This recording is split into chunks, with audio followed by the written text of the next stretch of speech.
नमस्कार, आपण पाहत आहात लोकहित लाईव्ह न्यूज चॅनल, आवाज सर्वसामान्य जनतेचा। महागाव तालुक्यातील हिवरा येथे लोकप्रिय आमदार ससाणे साहेब यांच्या हस्ते विविध विकास कामांचे भूमिपूजन। महागाव तालुक्यातील हिवरा येथे उमरखेड महागाव मतदारसंघाचे लोकप्रिय आमदार माननीय श्री नामदेवराव ससाणे साहेब यांच्या हस्ते 1,60,00,000 रुपयाचा विविध विकास कामांचे भूमिपूजन सोहळा पार पडला। त्यावेळी अनेक नागरिकांच्या विविध समस्या सोडविण्यात आल्या।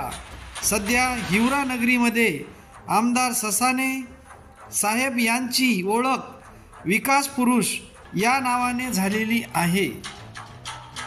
त्यावेळी हिवरा ग्रामपंचायतच्या सरपंच, उपसरपंच, सर्व सदस्य, भाजप जिल्हा उपाध्यक्ष, सरचिटणीस व पदाधिकारी कार्यकर्ते व हिवरा येथील गावकरी मंडळी मोठ्या संख्येने उपस्थित होते। लोकहित लाईव्ह न्यूजसाठी महागाव तालुका प्रतिनिधी तुकाराम उमरे।